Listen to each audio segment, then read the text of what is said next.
Welcome to Talking Comfort Live, a show that reminds us just how cool HVAC can be by discussing today's hot topics in home comfort, from learning to laughing and sharing personal experiences to challenging the leading industry narratives. Our show goes deep inside the world of mini splits, heat pumps, and the inverter technology that brings efficient comfort to our products. And you can help us in our quest to make HVAC cool. We're looking for you to be a part of the show. If you have a question, whether it centers around application, installation, preventative maintenance, a future technology, or anything we share on the show, send it our way. We might take it live. Now grab a bucket and take a break. It's time for Talking Comfort Live. Hi, I'm James McIntyre. Welcome to our second episode of Talking Comfort Live in 2025. Just when we started getting comfortable doing this live, we now have a live studio audience. And I noticed that we don't have the applause sign or the laugh sign, which is more important to me. We don't have that, and we were promised that. So, we'll take it out of his paycheck. I'm James McIntyre. I'm the commercial business leader here at GREE. With us, we have Justin Salisbury. Yep. Hi, I'm Justin Salisbury, Senior Director of Product. We got Daniel Hamrick. Good afternoon, everyone. Daniel Hamrick, Director of Sales on the East Coast. And then Greg Bruntz. Good afternoon, everyone. Greg Bruntz. What was my title? Forgot. You're the National National Commercial Technical Manager. Yeah, that's what it is. So I'm actually supposed to help people fix stuff. That's why we brought you. Oh, That's you fix stuff. That's what you do. yeah. I tried to. So why do we do Talking Comfort? If you've never seen an episode before, we've been in your chair, or on a bucket, or on a roof, or under a house, or in the attic of a house, or just about everything that you can imagine. Under a mobile home in the middle of the field, they didn't even cut the grass before they did it. On the roof. On the roof, yeah, exactly. We've been there, so we've got a lot of experience doing this. We've all former technicians.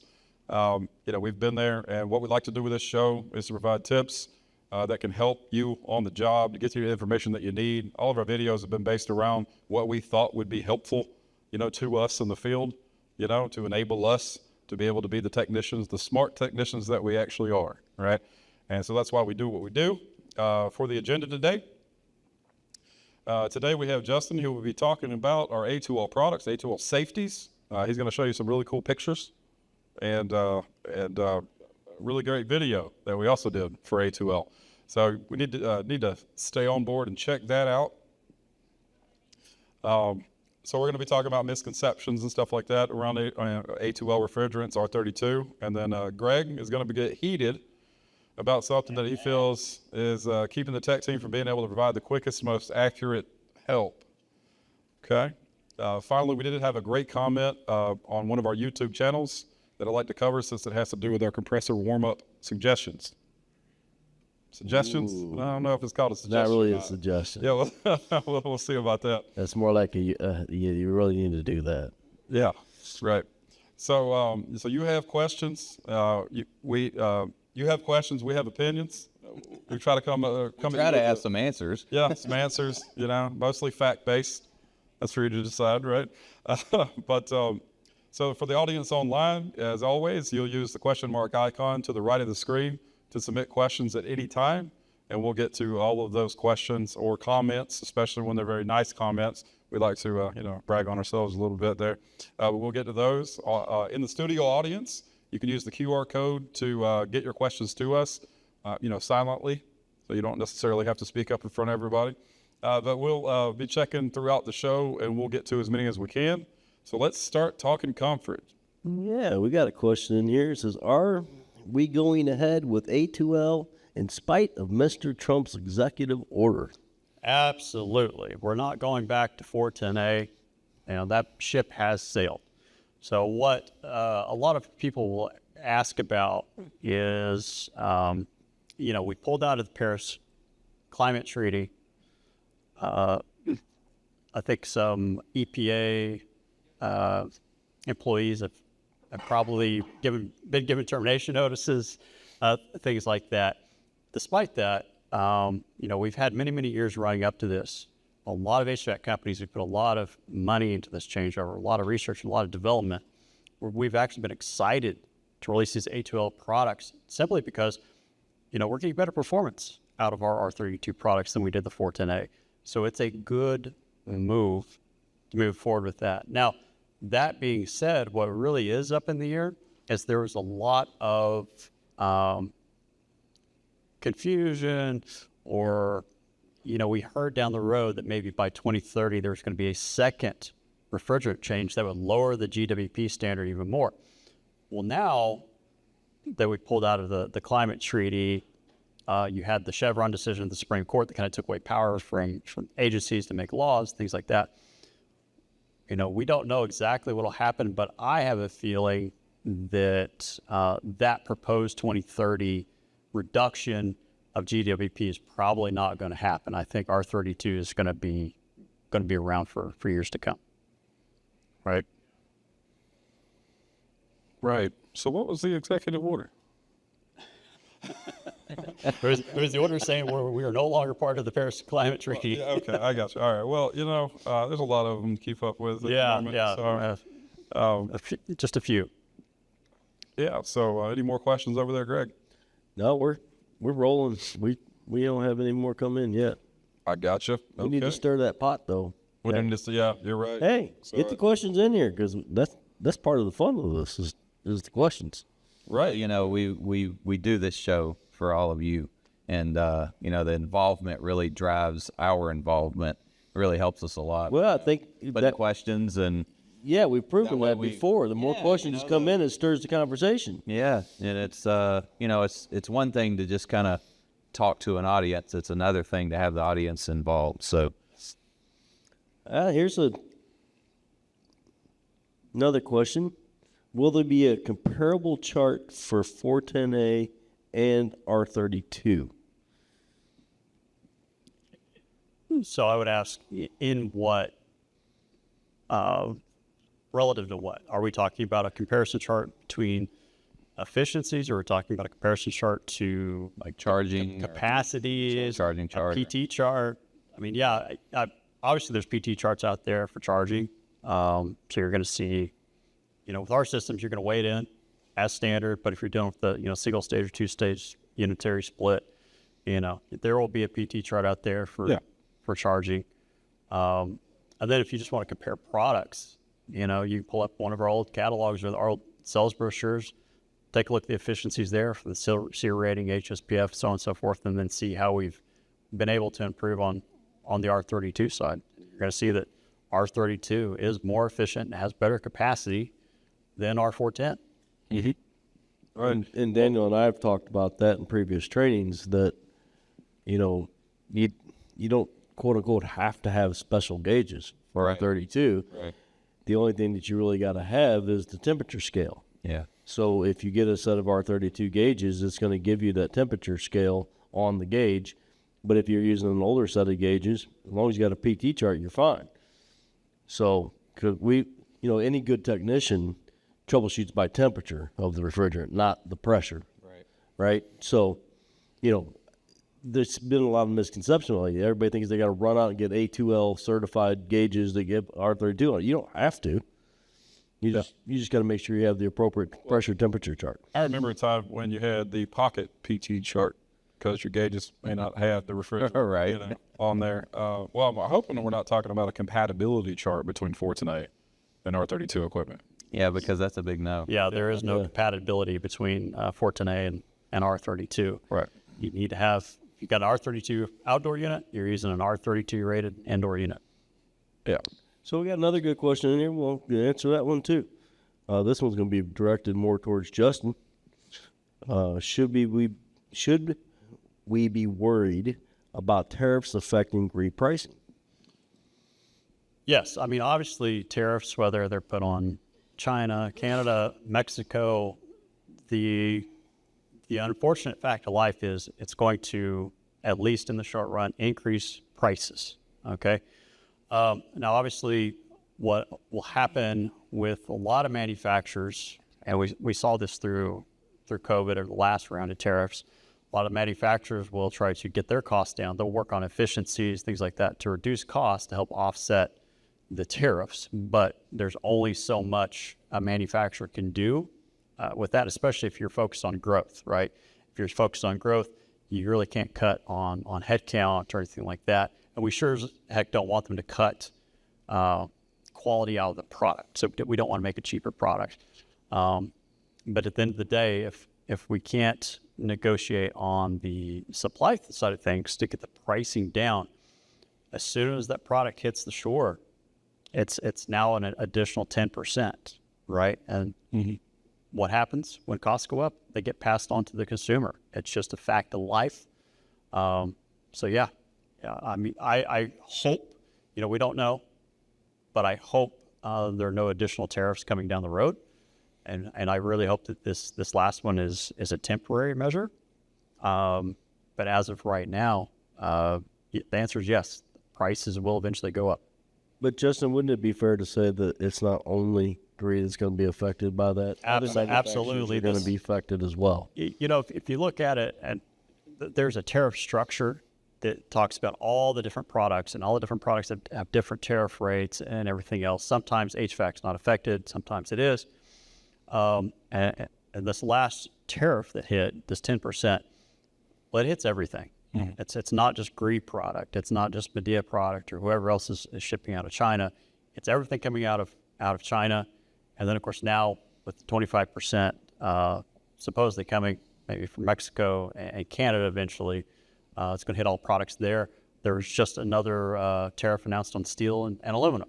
Right. That's going to hit. So, again, it's not just our products or any one specific product. This is kind of a blanket hit that the consumer's going to take. I mean, even just specifically for air conditioning, every air conditioner that you might purchase or that a consumer might purchase is a global product. So those things are sourced from all over the place, whether it be printed circuit boards, contactors, capacitors, you name it. If it comes from one of those countries, it's going to be a higher cost. Does it necessarily translate to a 10% increase for, a Mexican-made unit or an American-made unit or Canadian-made unit? It may not be, but there are going to be increased costs. I mean, that's just the way those things work. But we do have the presentation ready to go now. Okay, So perfect. we We can talk about we got our A2L. slides up here. Yeah, let's roll with that, and then we'll come back to questions again. All right. So just a quick recap. We're going to talk about A2L refrigerant, really what that means, because of all the misconceptions we've had, in the field, things we're hearing from our contractors, from our distributors, because, again, people are fearful of A2Ls because they hear the word flammable. So I'm going to walk through this and talk about how they're classified and exactly what the dangers really are. So hopefully it'll put everybody at peace of mind. So first slide I'm going to talk about is what is an A2L refrigerant, or how are refrigerants classified? And so we'll look at the table showing an ASHRAE standard 34. And so specifically, I'll kind of address these things one at a time. So at the beginning of these refrigerants, you have either an A or B, okay?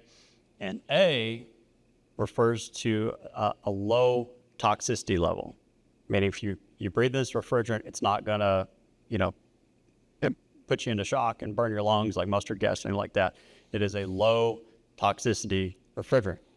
Then you have the B classified refrigerants, which are toxic. Okay, so things like ammonia, other things. Then you get into the flammability of the refrigerants. Those are classified as either 1, 2, 2L, or 3. Okay. So the 1 classification, there's no flame propagation. It's considered a non-flammable refrigerant.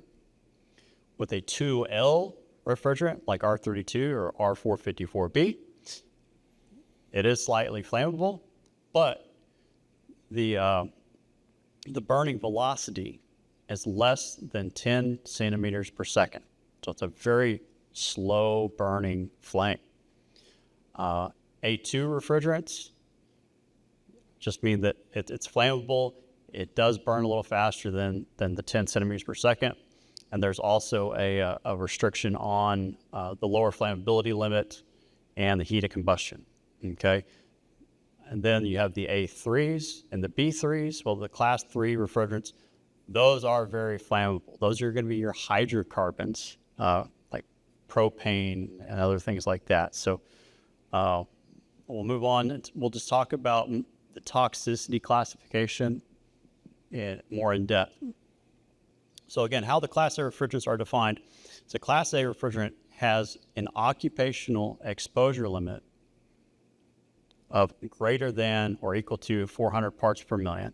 That means you can be exposed to 400 parts per million or more of this refrigerant without any real negative effects. And then you have the class B refrigerants, which are going to have an occupational exposure limit of less than 400 parts per million, right? So less than 400 parts per million, you're going to start having some health effects with those refrigerants. Health effects can be, burning eyes, burning lungs, tachycardia, asphyxiation, things like that. So, What is tachycardia? Irregular heartbeat. That's what was one of the different types of arrhythmias in the heart. So, further, you can talk about the ISO 817, and that talks about acute toxicity exposure level, or A2L, of a refrigerant, which is used to determine the toxicity based on a practical limit. And the maximum value of that is set by what they call the limit of oxygen deprivation, or ODL. And that's set at 140,000 parts per million. That means at 140,000 parts per million, there's so much refrigerant in the air, you're going to start to asphyxiate, right? There's not enough oxygen for you. Well, when you look at the table 5 in ISO 817, and you look at all the different, the 90 refrigerants they have listed there, you take a look at R32. It has an ATIL of 220,000 parts per million. That's the highest of all refrigerants in that designated table. That means it is the least toxic out of all those refrigerants. So again, what does that mean? You have far more of a risk of asphyxiating in a room full of R32 than you would suffer any other negative health effects, okay? So that's how they look at the toxicity level in that classification. So when I left my recovery tank cracked open by accident, and it was in the back of my truck and filled the cabin, start getting lightheaded, you turn it off. If that's never happened to you, I mean, do you even do this for a living, But what you're saying is that the toxicity, I would basically have to start getting lightheaded and stuff like that Yeah, absolutely. And the lightheadedness will come from the fact that you're being deprived of oxygen, right, not because of any chemical reaction within the body. Gotcha. So locking caps in the last few years have been a big thing because people pop them off, and unfortunately they use the refrigerant to induce a high. Well, again, with R32, there's no reaction within the body that occurs. What's going to happen is you're just going to have oxygen deprivation. I got you. At that point. So it's a safer. Like going for a swim. Yeah. And James, under way too long. Exactly. James, I never did that. It was just a vacuum pump. I always knocked over it. And the oil all over the back oil of the goes truck. That's the quickest way to change your vacuum pump oil is to dump it out in the back of your van. Well, that's when people change it. Yeah, That's the only time when some guys change it. Yeah. Yeah. like learned- oil in my truck. I learned on Just that leaks Ford out. van, if you put it on the step, at least when you knocked it over, it knocked it off outside, not in the van. Next thing we'll talk about is the ASTM E681 flammability test. It's actually very interesting. This kind of shows you a better picture of, A2L refrigerants are just not that big of a deal, okay? So what they do in this test is they put refrigerant in a combustion chamber under certain temperature, pressure, air-to-fuel ratio, and they ignite it. And then they measure the flame, and they have a 90-degree angle there. So if you are dealing with class 1 flammability, which is no flame propagation, the flame spread is going to be less than that 90 degrees. Okay, so if flame falls than 90 degrees, it's considered non-flammable. With the A2 refrigerants, those are going to go outside of that 90 degrees. And as you can see on the picture, it's just barely getting outside of the 90 degree mark. And then to get the L designation on that A2, like I said before, your flame spread is going to be higher than the 90 degrees, and the burning velocity will also be slower than 10 centimeters per second. So again, if you look at that A1 combustion versus the A2L combustion, really not a lot of difference there. Okay, so it's very, very safe, slow burning. You know, it's not explosive like a lot of people have this misconception about. But then you look at the A3 refrigerants, your propane, your hydrocarbons, things like that. Those are going way outside of the 90 degrees. They're much more energetic, much more bright. They're going to put off much higher heat of combustion, and they're going to have a much higher velocity when they burn.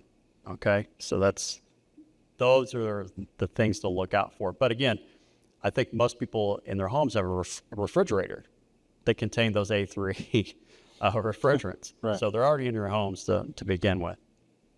Right. One thing I always love to talk about is the low amounts of those refrigerants that are in these systems. And, if you did have a leak, you were talking about, a couple pounds of refrigerant. If you have a natural gas leak and, you don't have any kind of detection system, I'm not aware of it. Well, I'm sure somebody has one in the booth somewhere at AHR, but I'm not aware of anything like on my gas stove, for example, that has a sensor that would indicate that it's leaking. Right, and we have to put scent in it instead. Is what we did. Right, so if my gas stove was leaking right now, there would be an unlimited amount of natural gas, right, pretty much in my home, as opposed to like what I would get out at A2L. So going, with the A3, that's the flame spread that we're talking about. That's the kind of heat that it produces. That's the unlimited amount that you have going into a house right now with natural gas or propane. At least you have a limited amount, but it's an enormous tank outside. So. Yeah, that's a good point. Yeah. So next topic I'll cover are the flammability limits. So what are flammability limits? Well, you have a lower and an upper. So the lower flammability limit is the minimum concentration of a combustible gas or vapor mixed with air that can propagate a flame. The upper limit, that's the maximum concentration, air to fuel ratio that can propagate a flame. So if you're below that lower limit, your mixture is too lean, there's not enough fuel, it won't burn. If you're above the upper limit, that means the mixture's too rich. There's too much fuel, not enough oxidizer, it won't burn. So I've got some common chemicals here with their flammability limits, upper and lower, as a percentage by volume of air. So if we look at, again, propane, I'm kind of picking on propane today, even though I'm from Texas, right? Propane has a lower flammability limit of 2.1 and an upper flammability of 10.1. Methane, natural gas, LFL 4.4, UFL 16.4. Ammonia, lower limit of 15, upper limit of 28. Gasoline, stuff that everybody loves to put in their car, has a lower flammability limit of 1.4 and an upper limit of 7.6. Isopropyl alcohol, rubbing alcohol you put on your skin or spray on your hair with your hairspray, has a lower flammability limit of 2 and an upper of 12. So what you have to look for when we're describing these, what's the riskiest types of chemicals? Well, it's going to be the ones with the low flammability limits, right? If something goes off with an LFL of 1.4 or 2, that means it takes only a little bit of that fuel mixed with air to be flammable. But then you look at our A2L refrigerants, R32 and R454B. R32 has a lower limit of 12.7 and an upper limit of 33.5. So it has to be fairly high in the concentration before it can combust. R454B has a lower limit of 11.3 and an upper limit of 23.6. Okay, so comparing those to those hydrocarbons that we use every day in our propane grill or our natural gas stove or natural gas furnace, it takes a much higher concentration to be able to set these off. It's also important to remember that within our GREE product, we have those refrigerant leak detection sensors, and those trip at a concentration limit of 10. So we will trip our alarms before we ever reach the lower flammability limit of that R32 refrigerant, because we want to make sure it never reaches the point where it can combust. It's going to trip the alarm. It's going to shut the refrigeration circuit off. It's going to turn the blower on. It's going to dilute that, because we never, ever, ever want to have a chance for that fuel to propagate a flame. And when we also look at these refrigerants, when they have to burn, and Greg did a great video kind of showing this, and we can show it here at the end present of the slides. A2L refrigerants, they need a constant pilot flame or ignition source to burn. So if you spray the refrigerant directly on a flame, it'll burn. You pull the flame away, it stops burning. So it's got to have that constant pilot flame. So again, A2L refrigerants are very, very safe when handled properly. Right. So on the lower flammability and upper flammability rating, just to try to connect two neurons, maybe for the audience here, is any kind of adjustment that you've made to a furnace. Like when you have poor combustion, for example, that's what you're doing. You're trying to get that natural gas, for example, and the oxygen mixture right in line so that you can produce the flame, so it'll propagate, so that it produces heat and all the rest of that. Or to liken it to, small engines or whatever, if you got a carburetor, you take a look at the upper flammability limit of 7.6, you got a flooded carburetor, it's higher than 7.6, and we know it doesn't burn, Yep. I found that out every time I crank my lawnmower. I'm just flooded every single time. But yeah, we got numbers and all that, but that's what we're related to. So what we have to have for A2L refrigerants in order to combust is, the right conditions would have to exist. And those conditions are going to be very rare. Absolutely. You almost have to go out of your way to make those conditions. Those conditions would be much more common when it comes to like a furnace, natural gas. Absolutely. We hear about that once in a while on the news. A pilot light was just, thermocouple wasn't working. The pilot lights, it kept flowing gas, and then you end up with an explosion. And that's not the type of thing that even could happen in these instances when we're talking about heat pumps and our R32. Right. It's less likely. And again, those natural gas appliances don't have leak detection sensors in them. Right. If it leaks, it leaks. Right. And like James likes to say, you won't find out until you come home and turn the lights on. Yep, that's right. Well, and of course, then also those conditions have to be perfect enough as well. Right. But no, I was actually asked a question yesterday about one of the booth visitors. His concern was if you had a grounded compressor, right, with the flammability, right, and it was very hard for me to explain what I was talking about here. But I think these numbers would work really well. In a system that should only contain R32, you're going to be well above the upper flammability limit of 33.5. So you would have to have enough air in that system in order to do that. No vacuum. Didn't pull a vacuum at all. No vacuum at all. A little bit of refrigerant. Yeah. It's not going to be a whole lot, Just a little. A little bit of refrigerant, and then you would also have to have a grounded compressor with a hot enough spark and all the rest of that. Look, I see videos. People will say, you've seen them too. I mean, they're like obviously AI videos, but people share them. It gets, even comments that are just negative comments like this is a fake video and all that. It's for engagement.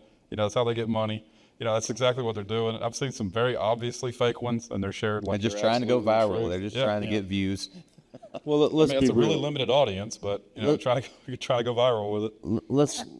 Let's tame it down a little bit for the audience. So, for guys like myself that don't have a doctorate like Dr. Justin, with all of the fancy technologies, their names, it's air fuel mixture. Yep. Yeah.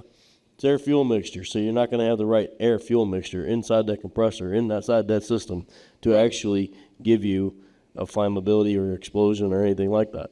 Yeah. So it's the chances of you having that right air fuel mixture inside that refrigeration circuit is slim to none. Right. The chances of you having that right air fuel mixture in somebody's home is next to none.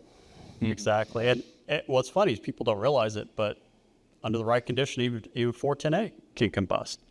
Now, it won't happen under standard temperature and atmospheric pressure, but under the right conditions, it can combust. And we saw that, they have an A1 refrigerant flame test. Wow. These things can So take off. it does burn. Yeah, it can under the right conditions. If you hold a torch to it while you're trying to weld a compressor shut. I can attest to if you atomize POE You can also burn POE. Yeah. I know a guy right now that missed his mustache right after that. But yeah, you can cause the same thing. So if you've got a real hot torch, I mean, you can pretty much light anything on fire. Yeah, You know. that's a good point. A lot of times the refrigeration oil poses more of a danger than the refrigerant. Than the refrigerant itself. Yeah. Well, this is excellent data. Yeah, you've yeah, provided absolutely. here. I think this is just one of the most comprehensive explanations of the flammability of it that I've seen. Yeah. Yeah, I thought it was excellent myself. Very good job, Justin. Yeah, Thank you. it's really good. To kind of further drive the point home, I want to talk next about heat of combustion. Well, what is the heat of combustion? Well, heat of combustion, that's the amount of energy gained or released from burning just a volume of gas, right? It's how many BTUs you're outputting. So let's look at heat of combustion of some common chemicals, all right? Propane. If you burn a pound of propane, you're releasing 21,500 BTUs approximately. Methane, natural gas, 23,800 BTUs per pound. Gasoline in your car, 20,400 BTUs per pound. Coal, anthracite coal, you burn a pound of it, you're going to release 13,000 BTUs per pound. All right, big numbers. So remember, when you're grilling your steaks, your burgers on your propane grill, for every pound of propane you burn, you're releasing over 21,000 BTUs. Well, now let's look at R32, our malicious A2L refrigerant that everybody's scared of. If you burned a pound of R32, you're going to release 3,869 BTUs per pound. It would take burning over 6 pounds of R32 to equal the heat of combustion for 1 pound of propane. So what you're saying is we don't want to barbecue with it. It'll be very expensive Very expensive. if you can brisket. keep it lit. Yeah. Even more expensive than brisket already. Terrible steak. Yeah, it won't do much for your flavor. Yeah, you get a rare steak, not a Yeah. medium rare. Well, being from Texas, I'll say that stick with propane Yeah. for your grilling needs. Hank Hill would be Hank proud. Hill would be proud. That's right. God bless Texas. and again, just to kind of to put a pin on it there, you know, R410A, I talked about it burning under the right conditions. Even it will produce 2,800 BTUs per pound. Right. So again, with our A1s, our A2Ls, they're releasing very, very little heat compared to the hydrocarbons. And why that's important is because if you do have a flame with an A2L refrigerant, it's going to be very low heat. Well, if you want to burn something like plastics and other things, typically you need much higher heat to set those on fire, melt them, things like that. I mean, so basically, you're talking about everything being on fire already. You know, pretty much, right? I mean, you're talking about you already got a fire going, you know, and that's what we're talking about it. So then you've got 410A that would effectively have like a lot of the same properties. I mean, you're not using 410A to put out fires. Right. Right. So yeah, it's actually a really good point too. I mean, I like the numbers here. Shows that you know, A2L refrigerants are a terrible fuel. Yeah, So, they really are. And that's and from an engineering perspective, I think some people glaze over when you talk about that, but I think the data always speaks the truth. Right. We can have all this marketing speak. We can pat everybody on the head, say it's going to be okay. But until you actually show the data and people understand it, I think that's the best tool we have to fight this misinformation out there. yeah, you know, and I think too that unfortunately, you know, we talk about it from you know, the concerns that people might have around it so much, so that you know, it kind of overshadows the advantage that some of this provides. I mean, we are able to use less refrigerant, for example. So you look at the BTU output there. If I double the amount of, you know, I would have to double the amount of A2O refrigerant I would have to have in order to get to what R410A would be, right? As far as, I mean, I don't remember what the numbers were, but effectively I'd have to have a lot more of it, right? Well, so I'm using a lot less A2O refrigerant right out of the gate, right? And that's one of the advantages that we have. In addition to, you know, higher discharge temperatures, we get to use that to our advantage since we use high discharge temperatures in order to get you heat at minus 22.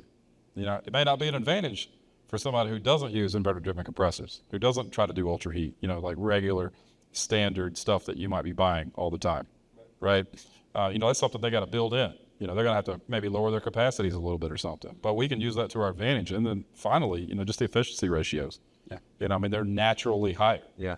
You know, just switching refrigerant. You know, of course, there was some R&D around, you know, putting the sensors in and all the rest of that. Which, I mean, as far as sensors go, globally, you know, they have these sensors already built in. And No, this was a specific requirement for North America under UL. But okay, again, globally, you got they've like been a using billion units that don't have them. billions of units out there over the last 10 years that didn't have these refrigerant leak detection sensors in them. And those countries are still standing. They haven't burned down. And also, we don't technically have to have them in some of the smaller systems that don't contain enough refrigerant for them to be required. 9 and 12K, I we think? just chose to have them included because we use indoor units on multi-systems Yep. and single zone. So if it's used on a multi, you may have the amount of refrigerant it requires. So we could have chosen to not have sensors on the 9, 12Ks. Right. But, you know, so. But on the 115 volt, we don't have them. Yeah, so Correct. there's always exceptions to the rule. It's on our 150 volt 9K and 12K. We don't have the sensors. That's just because they're not compatible with the multi-zone, the 230 volt multi-zones. But the limit on that is a system has to contain more than 1.8 kilograms of refrigerant to be forced to have that sensor on it. And a lot of our systems, they don't have 1.8 kilograms, or it's about 3.9 pounds. Oh, there we go. So Sorry. I like the pounds. that makes more sense to me. I'm all for adopting the metric system moving forward. He's a big supporter of Jimmy. Just trying to confuse us. Dr. Justin speaks again. kilogram? Yeah. Yeah. Yeah. Yeah. Two something. I don't know. I was asked earlier if I was over 100 kilograms. I'm like, yeah, I'm over 100 kilograms. That was pretty quick, you know. Times 2 was enough for me. They just, you know, so make that determination. No, that's a lot of good information, Justin. I really appreciate that. Yeah. That's good. So just real quick, just key takeaways. You know, if you walk away with nothing else out of this, just know that A2L refrigerants have been used safely and successfully around the globe for over a decade. Okay, very, very safe product if you install it properly. But that goes with any product that you install. All right. GREE equipment has the refrigeration leak sensors in the indoor units to mitigate risk from indoor coil leaks. And like I said, they trip at 10% concentration. Lower flammability limit of R32 is 12. So we're never going to let it get rich enough to burn. And then as always, whether you're installing equipment or using a brand new tool or leak detection tool, always follow the industry best practices for everything you do. Follow your local codes and always follow the manufacturer instructions. Please, RTFM, read the factory manual, right? It's very important. So thank you. That's all I've got. That was really great. I like that. Yeah. So I shouldn't use it for factory a knee manual. pad. Don't use it for a knee pad. That's not a knee pad. And it's there not for a just reason. it's not just about safety. It's about installing it and not having to go back in 2 weeks because something's not working properly. So following the manual and installing it properly keeps you from having to call Greg and ask him what's wrong with it. We see the memes on the talk groups and all that. You get paid for what you know. Okay, what you know, or what you can know, is in that manual. Yes. It's in our videos. It's in all that. So if you want to keep getting paid for what you know, get paid for what you know. Get your knowledge up, you know, and that's where you command those prices, right? And if you know, if you're not making enough money where you're at, well, you know, there's other places. But I had a boss at one point that asked me a question. He said, "What are you feeding yourself with?" And he was referring to, like, not during work, like when you're focused, you're you know, doing the job, but what are you doing to continue growing and continue learning after work? Mm-hmm. Like, what are you are you sitting down and flipping on Netflix and just watching a show, which is great. I love watching a show, but sometimes it's good to, you know, go home and read a manual or watch a training video, or, you know, you got a job coming up and you just want to, you know, get familiar with the equipment before you go do that first install. And those are the guys that really stand out in the industry. Absolutely. We know them. We meet them here at the AHR show. See them every year. You know, they're here learning. Yeah, right. Well, I mean, the continuing education goes far and away more than what is like the minimum required hours. Just the checklist. You know, this is a checklist. I mean, anybody can do those. They're free. You get donuts, you know, Right. stuff like that. Coffee. But yeah, no, and we've seen from the data, like our YouTube shorts and all that, that, you know, we've seen people watching those at all hours, you know, long after Yeah. work's usually over. You know, sometimes we see them. I mean, I'll never tell your boss that, you know, that you're watching them at 9 in the morning. But hey, you know, if you are, you know, if you're going out on a call and it's related to an error code and you're going out there, well, hey, you know. That's part of the job. Yeah, we don't have to tell anybody you watched the video before you got out there. You know, you were there 10 minutes, got it fixed. Everybody's, you know, everybody's happy. Oh, you look like like a wizard. look like of the hero. town. Yeah, you're the hero. Yeah. Well, and that's what I say all the time. You can't know it all anymore. Industry, you know, products are changing so fast. You know, you got to stay up to date. You got to stay reading manuals. You got to be, you know, watching the YouTube videos and stuff like that, just to keep up with the product. Yeah, I think all of us on the stage each been in the industry for over 20 years, and none one of us know everything. I mean, we learn something new every day. That's Yeah. what keeps it interesting. Yeah, we do. Yep. Don't always want to learn something new every day, but it definitely happens whether you want it to be or sometimes it's an unwanted surprise. not. Yeah. I mean, just like scars. Yeah. You learn something. You learn something every time. So I tell you what we're going to do is move next to our Misnometer. All right, we're going to take a look at that. And on our Misnometer today, it says that A2L refrigerants put homeowners at risk. So, well, we'll just continue the conversation that we've been having as far as that goes. I think we covered it. Yeah, I think we covered it. I really do. But we have a video to play to talk about that a little bit more. Let's go ahead with the video. Hi, Greg with GREE with another quick tip for you. What I have here is a jug of R32 refrigerant. It is the new refrigerant that GREE is going to be using, and it is an A2L refrigerant. It is mildly flammable. What I wanted to share with you today was just how flammable it really is. So as you can see, I got a lighter lid here, I got refrigerant coming out of this little bitty cap tube, and it literally will only burn when I put the lighter to it. As soon as I take the lighter away, it quits burning. Unless you have a direct ignition source on that refrigerant, it will not burn. So I hope that makes you feel a little more comfortable about the A2L refrigerants and the R32 refrigerant being used in GREE's equipment. Remember, at GREE, we're by your side. That was good. I like the eggs. You like all that proper PPE I was wearing? Well, You know, So I'd like to because say, I was really concerned about, you know, the explosion wasn't These it? are, You could tell I was really worried about Didn't it. even so have these are safety lab glasses on. conditions and a very professional environment. Do not try this at home. Yes, please don't do that at home. Cannot stress enough. Don't even do it. Just play the video for other people. you know? Don't try to cook eggs with it. This is what being by your side means to us. Is trying to start a fire in our lab and failing at it actually. So Yeah, I don't think they'd have been too happy with me if I'd actually lit the place on fire. no, I would have absolutely gotten a phone call. No doubt about that. But But I will say that it did stink. yeah, Yeah, Did it burn? did stink. Does it smell good? Yeah. Okay, so now I you didn't, put. I didn't do it long. You're not going to put that in a Sensi or anything? no. Okay. I got you.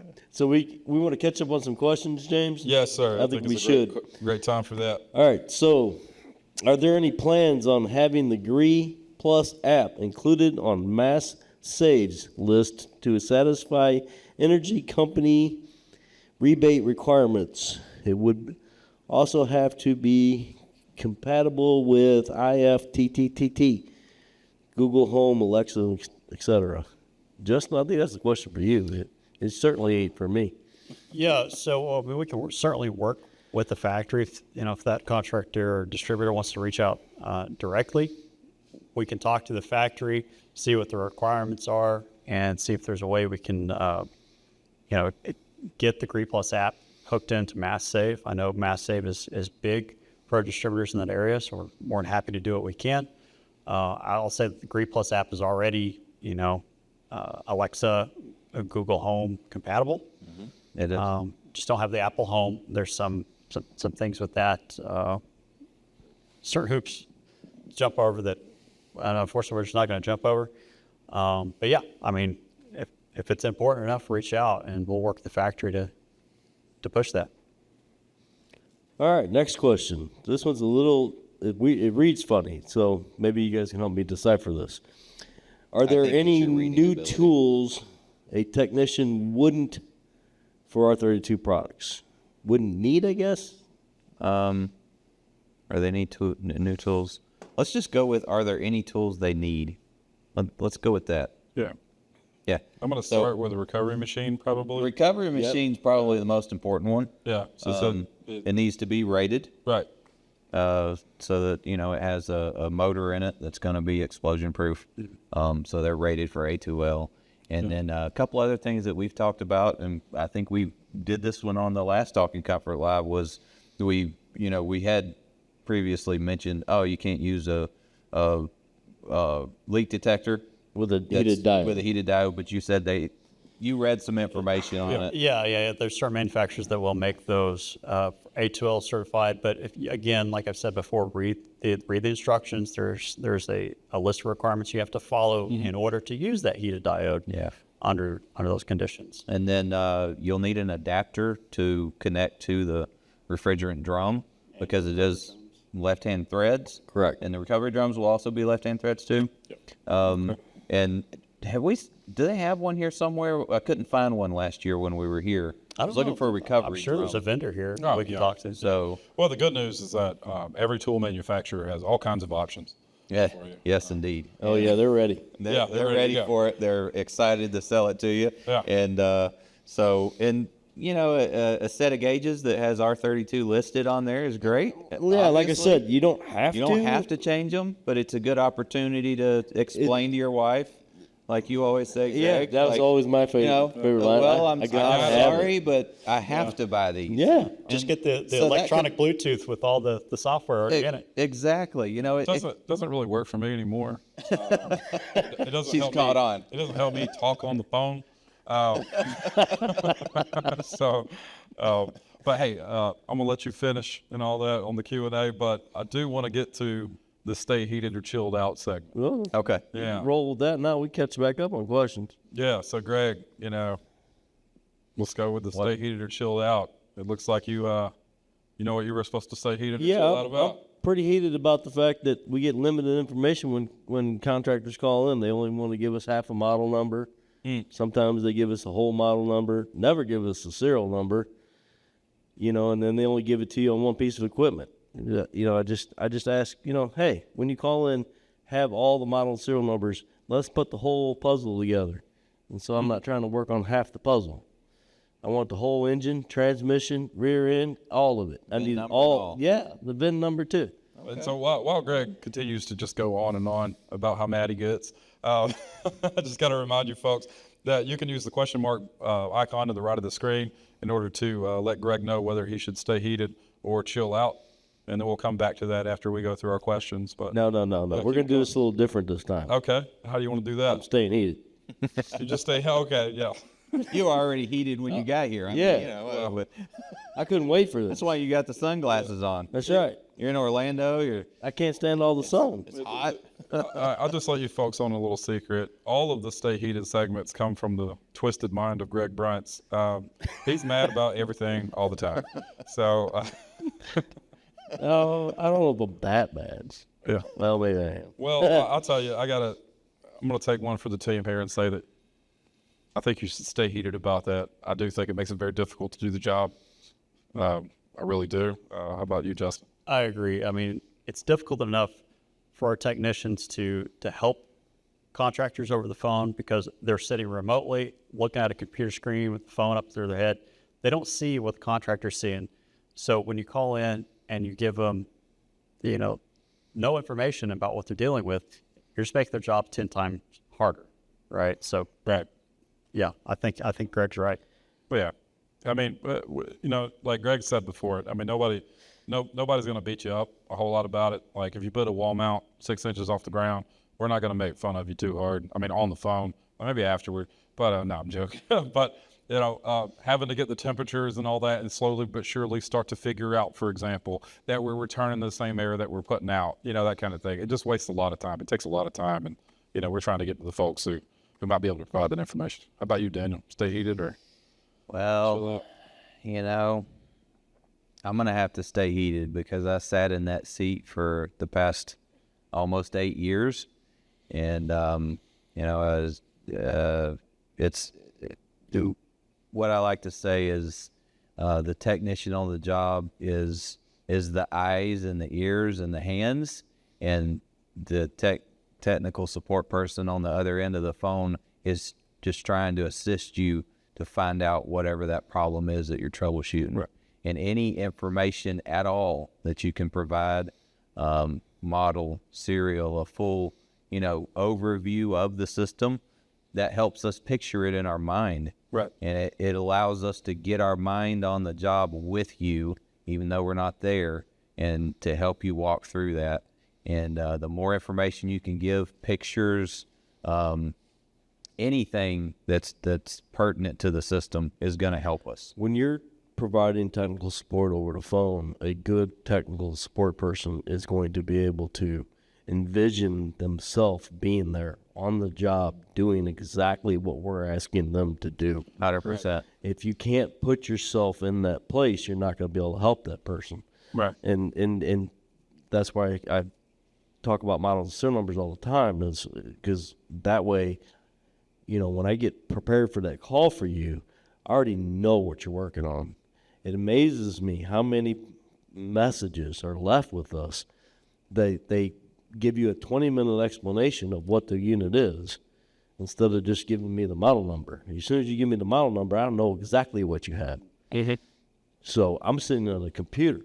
I can pull up any documentation I need to be able to assist that customer.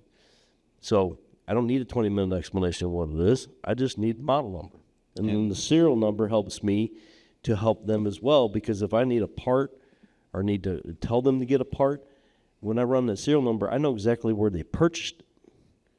So again, it's not about, I'm not trying to stay heated about making my life easier. Realistically, it's going to make their life easier by you giving me all the data so that I know what I'm dealing with from the start of that call to the end of that call. And not only that, as soon as you give us a model number, we know exactly the person on the team that's going to be the best one to handle that call. And that helps a lot too. And there's times that it does need to be a specific person to take that call. Yeah. So we try to adapt to our best resources as we can too, right? Yeah. Well, I like to say that the heads already get hot enough wearing a headset and all that. There's no reason. They're already existing in a world of pure imagination. So, providing pictures and descriptions and all that really take a lot of the variables out of it. Yeah. I'm really trying to still figure out if I lost my hair when I was out in the field, if it was from wearing a headset. I'm only bald on top. Probably was, how long ago you start doing technical support? Oh, God, it's been, 14 years? 14 years? Only 14 years I've been doing technical support. You had hair back then. It was like down your shoulder. Yeah, I did have hair back then. Yeah. So, as far as our finals, it's not even close. All right, so the stay heated are 19-0. So this looks like This looks a whole lot like Sunday did. Sorry, everybody. But adding our 4, it's 23-0. Unless somebody comes in at the last minute trying to make up for poor performance. I think we've got to stay heated across the board here. So next, we're going to talk about one of our YouTube videos. It's called the Extend Compressor Life Essential Compressor Warm-Up Guidelines for GREE Units. There seems to be a lot of comments on that one. We're going to go ahead and run that video real quick. Hi, Greg with GREE with another quick tip for you. When you're installing mini splits or our multi-pro systems in cold weather, it's very important that we warm that compressor up properly so we don't end up with any damage with the compressor. You will start seeing a new sticker applied to the machines when you go to install them. Regardless of whether you see the sticker or not, I want you to follow these basic rules. If it is above 50 degrees, please apply power to that unit for at least an hour so that the crankcase heater has a chance to warm up that compressor and ensure there's no liquid refrigerant in the compressor before you commence starting that unit up. If it is 32 to 50 degrees, we want you to have a 2-hour warm up. If it is 14 to 32 degrees, we want you to have a 4-hour warm up. And then if it's below 14 degrees, we really want you to give that unit an 8-hour warm up. In other words, apply power to that unit, make sure that crankcase heater is energized for at least 8 hours before you start at the machine. Keep in mind, as a reference, you want to use the coldest temperature in the last 24 hours. The machines are shipped with almost the entire charge in the outdoor unit. And when it's really cold outside, the most susceptible place for that refrigerant to be, especially liquid refrigerant, would be trapped in the oil of the compressor. If you apply power to the unit, that's going to energize the crankcase heater that is on that compressor. The compressors also have a jacketed blanket all the way around it, which helps hold that heat in. So simply by just applying power to that unit, you're going to start warming up that compressor. When you're installing a GREE mini split, a GREE multi-pro unit, a GREE flex, really any unit with the GREE name on it, do yourself a favor and follow these simple compressor warm-up rules so that we ensure optimal performance of that compressor and long lifespan. And remember, at GREE, we're by your side. I appreciate the video, Greg. Yeah, you would think that I've rehearsed that multiple times, but no, it just kind of flew. It just comes out. Yeah, all of it is. Well, that's because you're heated about compressor warm-up. Well, I mean, but it's real. You Yep, know, it's it is. real in that that liquid refrigerant is going to be trapped up in that oil. Yeah. Well, that actually relates to some of the comments that we have here. So let me go ahead and bring those up before we go too in depth on that. Sounds good. So one of the users said, can you use an external heat source to speed this up? And what if the condenser came from a heated warehouse that morning? All right, so what I would like to say is, let's say it's 110 degrees outside. You go outside and grab a can of refrigerant. Shake it. Is there liquid in that? If it's got nowhere to go, you're going to have liquid in it. Right. That's the entire purpose of that crankcase, is not only to heat it up, pull the liquid refrigerant out of it and all that, it also makes sure that it's not one of the cold spots in that system. So you can put it in an accumulator or receiver, an oil separator, a coil, elsewhere besides it ends up being anywhere spot. but there. Well, that's one of the laws of refrigerants. Yeah. It will migrate to the coldest point. Right. So if that coldest point is the compressor oil, then all the liquid refrigerant is going to be in the compressor. Right. Well, I mean, you can look at the condensing temperature, for example, on an outdoor unit while it's running. Do you have liquid in that condenser coil? Yeah. Yeah. Well, I hope so. I mean, if you don't, it won't be running for long, right? So, next one is kind of related to the same thing. If I cannot do the proper pre-start power and heating of the compressor, then I take an electric heater or two with me, run extension cords to the heat pump from 2 separate circuits on the house, and use a large blanket over the outside of the heat pump to hold some of that heat in and around the compressor. And then you'll need to remove the top to set the heaters down in there. I guess that probably depends on which model we're talking about. So can you use an external heat source to speed this process up? Yeah, why not? You can. I think on GREE's equipment, it's going to be a little tougher because you've got an insulated jacket all the way around there. You're going to have to pull that jacket back and everything and get your heat source. But yeah, you could actually speed up the process. That being said, kind of like the previous comment, if you just got it from the warehouse and that happened to be a heated warehouse, then it's going to be less warm up time versus it's in a warehouse that's 0 degrees.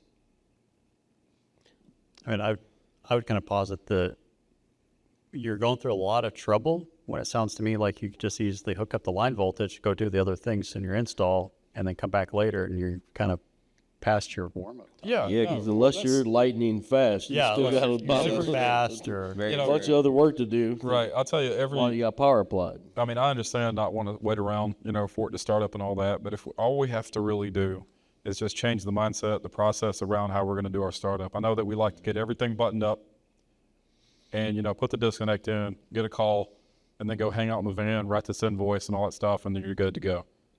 All we're talking about doing is getting power applied to the outdoor unit as early as possible. Get the vacuum pulled as early as possible. And release that charge. Release that charge Let as it do early its as thing. possible. Give it a place to go. Yeah. You do that. You change the order in which that's done. Unless you're Jesus Fraga, you're probably not getting that swap out done in 2 minutes or whatever. Well, let's talk about that a little bit further because it's an industry standard. It's not GREE. Well, you're also pulling a vacuum. It's across too, the right? board. It's going to take a while. Yeah, it is going to take a It little takes while. Yeah. And if it doesn't, then we got more problems. Right. But it's an industry standard across the board. Right. 20 years ago, we didn't have heat pumps in Syracuse. Yeah. We didn't have them in Montreal. Bismarck. Wherever, Yeah. you know, and so it's just something that wasn't looked at or advertised or told or taught or trained on in the past. And so as we move along and we learn more about places that I would be scared to live permanently because it's so cold. You'll be 'Cause, right. you know, I'm from Georgia. Well, this also brings up another interesting part that I think people tend to overlook too, and I've taken this call. So whether it be a mini split, it be multi-pro, or any other piece of equipment, the homeowner called, complained about an air code, and they turned off the power, turned off the breaker and the panel to the unit, and then the technician's not going out there for a couple more days. That inherently is the same problem. Yeah. Don't do that. Well, Leave it out on air code. Leave it powered. When you get there, then you can power that system down and reset the air code. You're only talking about a 5 to 10 minute power down, powering it right back up. But we need to keep that compressor heated, even though the machine's not working. right. Yeah, you know, there's also oil viscosity. I mean, is anybody out there? I mean, Steve Severs, one of our friends. Well, when you pull up to a restaurant and they got an extension cord Exactly. Right. sitting there so you can for plug your in your car? truck. Yeah, so they plug it in, you know, an engine block heater, because the viscosity of the oil gets so poor or so thick, I guess, so it's so high that it's no longer going to provide the proper lubrication for it. So it's not only liquid refrigerant, but it's also the viscosity of the oil. You know, yes, of course, if it's in a heated warehouse and all that, sure. But how long does it take to get that, you know, compressor cold again? I don't know. I have no idea. If it's negative 30 outside, you're putting in the heat. Yeah, if you go pick it up in the evening and then the next morning you're installing it, then it's really cold in the back of the truck. And Right. So as soon as we can get, you know, power onto that, the better. Yeah. Well, I don't think the vacuum pump's going to start too good either. Yeah, no, that's a great point. Yeah, keep that maybe in the front of the truck in the floorboard or something. You know? I can attest to that when I ran. I used to run. I've seen that cameras. one on a job site. I used to put it up in front of the van just so it would run when they got to the job. Yeah, oh, that's a yeah. I mean, we've I used to put experienced my all that. refrigerant drum in the passenger side and turn the heat on and go into the job, you know, just Yeah, be able to get the refrigerant. in it. Yeah, right. my heat blanket quit working, so So you put that. You had a DOT rated rack in the front of your truck. oh yeah, 100%. That's amazing. Put a seatbelt around it. Yep. Okay. Safety first. Had that little green jug sitting next to him. Yeah. Reach over and turn the airbag off so you don't, you know. Oh, it didn't have airbags back then. Oh, okay. I'm sorry. Put an ad on it. No, Oh, okay. I just Well, put my jacket on it. Okay. So drive a HOV lane? Yeah. Oh, so I'll tell you what, we've awesome. got just a few minutes here left. I want to get to a couple more of those questions if we can before. Well, there's only really one other question to come in Okay. to answer right now, which was it's about multi-pro, and they're wanting the piping rules. So that's going to be a little lengthy for us to get into. I don't know unless you want to. Well, the piping rules are on our quick reference guide. They are. They are. Under the multi-pro on GREEcomfort.com. So they are listed there. I don't remember all of them off the top of my head. You know, sorry. Yeah. So the basic layout rules and the the piping rules for basic layout are on the quick reference Right. guide. You're absolutely Right. correct. And of course, the maximums are going to be listed in the owner's manuals or the install manuals that we have And on the then- website as well. We also have the multi-pro quick start guide, Yeah. which helps you know exactly what you need, the main things you need to know when you go to install a multi-pro. So as a matter of fact, between the quick reference guide and the quick start guide, that should take you, I mean, unless you've got some, maybe some very specific controls things, using pool automation or something like that, that's going to, most of the time, that'll take you all the way to the end of the job. And we go step by step through that as well. And guess what we do first? We get power on the outdoor unit. So Turn when it on? So when it comes to Get the power on the outdoor unit. And then we do the rest of the job. But you turn it on? Turn the power on? No. A unit? No, we don't turn it on. Okay. All right. We don't turn it on. But one of the biggest rules that I can think of with the basic piping rules with multi-pro that seems to be overlooked or misunderstood, just to kind of cover that part of it. So in the lower BTUs, the 9, the 12K, the 7K, you're limited to 50 feet. And if you go over 50 feet, then pipe size has got to go up one size. Right. So just keep that in mind when you're doing piping layouts. If your line set, or the refrigerant lines from your header or your Y is going to exceed 50 feet, then you're going to have to go up a pipe size on each one, and your charge amount's going to change too. So if you had 1/4 3/8, you're going to be going 3/8 half. So, and that's the advantage if you can possibly lay out your header or your Y branch to where you stay under that 50 feet. That's what I highly recommend. Only because if you're coming from a header and going to that indoor wall mount or cassette or whatever it is, if you had to increase pipe size, when you get back to that indoor unit, you're going to have to reduce pipe size again to be able to connect to the head. Right. So it's easiest if you can do your piping layout to make sure that you're keeping the same size pipes. Right.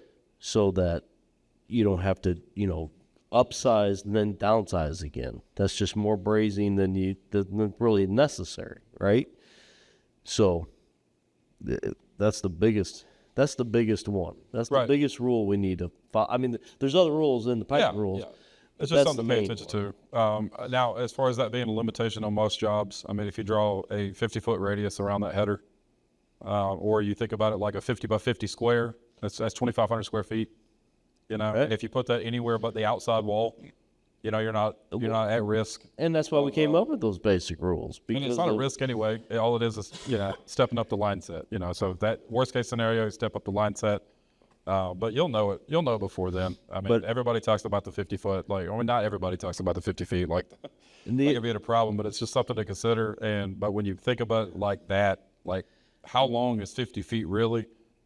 When it comes to like a residential application, that is a long way. It really is. Well, and that's why we came up with those basic layouts. Because for the most part, most homes, unless you get into a 5,000 square foot home, most homes, you're going to be able to stay within them basic layout rules. Right. If you're talking about like a 3-story right out of the gate, could you make sure that it's over 50? Oh, I'm sure. Just go ahead and you take that size line set up to the third floor, for example. Not my house, to be clear. I don't have a house like that. But if you take it up to the third floor or whatever, you go ahead and run your, your quarter. I mean, it's your 3/8 and half. You just go ahead and run that up there. You're ready to go. And the other thing, the big thing I would make mention of, and I repeat this over and over and over again, I'm going to repeat it again, do not cut off the flares off the wall mounts. The manufacturer puts flares on there. GREE wants you using those flares, use the flares. When you cut them lines off, that copper is not the same as what we use in the U.S. Your line set's going to be, say, 1/4 3/8. It's going to be metric sizes and a little bit different type of copper thickness and stuff on that wall mount. So just whatever fitting you're going to use, if you're using press fit, it's not going to seal right. You shouldn't be brazing that close to the head either. No. It's just don't do it. Yes, please do not cut stuff off of our equipment. Your field modifications are not covered by our warranty. Yeah. There's no long-term testing data or any of that, But well, I think that's what we have for today. I really enjoyed this format. This is really cool. Being pretty cool. Feels a little bit like a podcast type thing. Like a live thing. We don't always get to do it this way, so it's kind of fun. Yeah, that was really good. I had to put pants on. Had to put pants on. Okay. Go ahead and add that to the highlight reel for 20. And I had to keep my glasses on so I wouldn't be blinded by the light over there. Yeah, right. No, I'm actually, it's not that I had too much to drink or anything last night. I could see just fine, but that light is killing me. Blinded So, by the night. Oh, please don't sing. All right, we're going to end on that note. I appreciate, the folks in the audience who attended live in Orlando at AHR, and for you folks at home, thank you as always. You're the reason why we do this every month. Be sure to check us out on GREE Comfort. Please like and subscribe and all that on YouTube, and we got some videos coming on Red Note here pretty soon, TikTok, Instagram, you name it, we're on there. Okay. So, well, one thing I'd like to say is, at GREE, We're by your side. all right, thanks. Please like or subscribe to our channel at GREE Comfort on YouTube and head over to greecomfort.com/training for more tips and tricks and all the information you need to help you out in the field. That was a good show.